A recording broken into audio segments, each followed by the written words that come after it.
नमस्कार, मैं भूपेंद्र पटवा। एकता न्यूज़ में आपका स्वागत है। चलते हैं खबरों की ओर।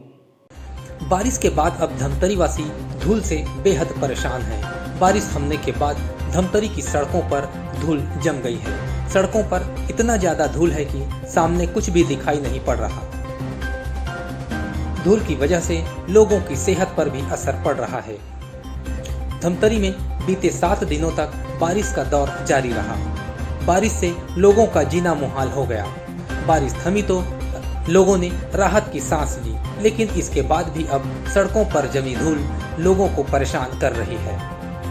इससे कई तरह की बीमारियां फैलने का खतरा भी बढ़ गया है। स्थानीय निवासी आत्माराम का कहना है कि उन्हें धूल से काफी परेशानी हो रही है, जबकि व्यापारी आशीष जैन ने इस समस्या को लेकर नाराजगी जताई है। की कितनी समस्या धमतरी? सुबह नहा धो के घर से निकलो दुकान के लिए, दुकान आते तक तो ऐसा लगता है कि एक बार फिर नहाना पड़ेगा।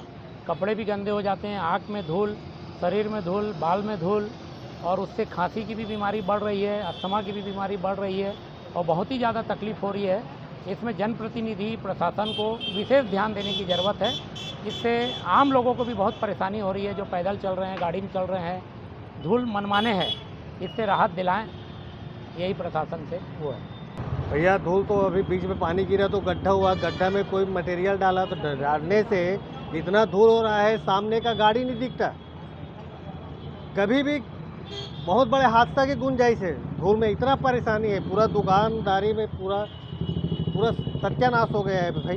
दुकान के अंदर धूल आ रहा है और आम नागरिकों तो वैसे परेशान है। सामने 2 कदम जाओगे तो आदमी दिखता ही नहीं, इतना धूल है। जिला अस्पताल के डॉक्टर संजय वानखेड़े ने बताया कि बरसात के पानी में धूल से गंभीर बीमारी हो सकती है। इस धूल में बैक्टीरिया, वायरस और फंगस होते हैं। इससे स्किन एलर्जी समेत कई तरह की समस्या आ सकती है। धूल की वजह से लोगों को वायरल बुखार भी हो रहा है। वहीं धमतरी नगर निगम के महापौर विजय देवांगन ने कहा कि धमतरी नगर निगम सड़कों से धूल को हटाने का प्रयास कर रहा है। सड़कों पर झाड़ू लगाने का काम जोरों पर है, लेकिन इसके बावजूद धमतरी के लोगों को धूल की समस्या से मुक्ति नहीं मिल पा रही है।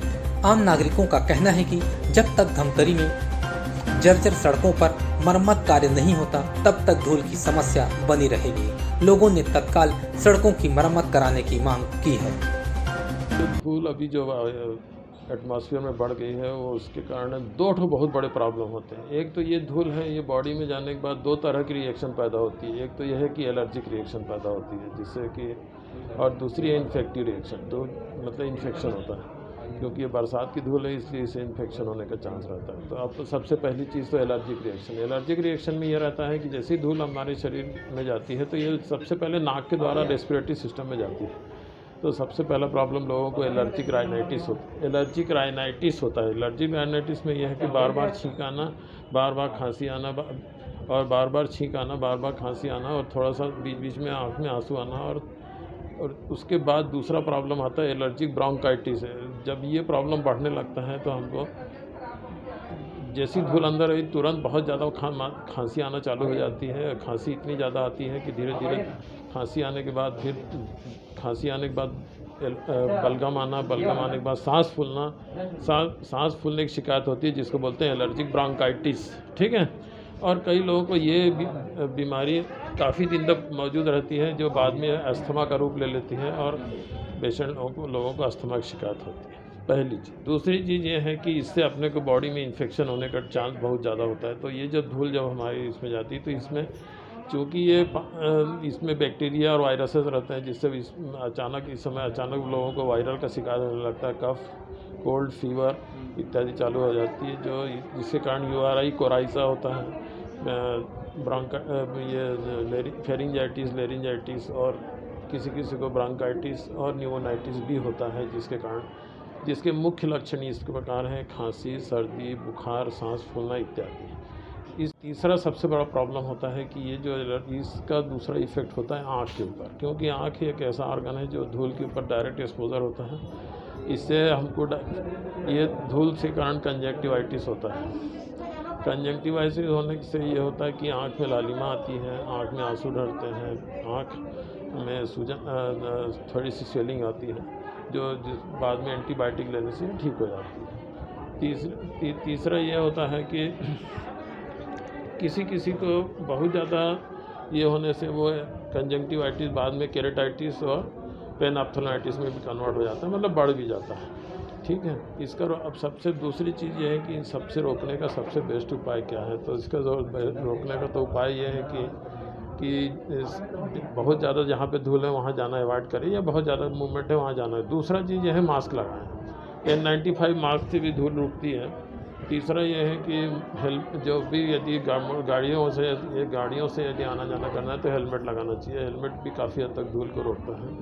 और अभी कोशिश ये करिए कि कुछ घंटे अवॉइड करिए धूल। एक पीक आवर धूल का जो रहता है वो 10 बजे से 12 बजे के आसपास रहता है, वो धीरे से कम हो जाता है। उसके बाद फिर मतलब धूल का एक्सपोजर अवॉइड करना चाहिए। परेशान है, डॉक्टरों का भी ये कहना है कि इस तरह की बरसात की धूल से कई तरह की बीमारी हो सकती है। धूल बढ़ने के साथ ही हम लोग भी निगम वाले अलर्ट हुए हैं और सवेरे बिल्कुल धूल के लिए हमारे आदमी लग जाते हैं। आप लोग सवेरे देख लेंगे जाके, धूल साफ़ किया जा रहा है शहर से, और वाटरिंग भी किया जा रहा है। कल भी वाटरिंग किया गया है, आज फिर हमने वाटरिंग के लिए बोला है। वाटरिंग भी लगातार किया जा रहा है। कोशिश कर रहे हैं हम लोग कि धूल कम से कम हो। एकता न्यूज़ में आज बस इतना ही। अगले बुलेटिन में फिर मिलेंगे, तब तक के लिए नमस्कार।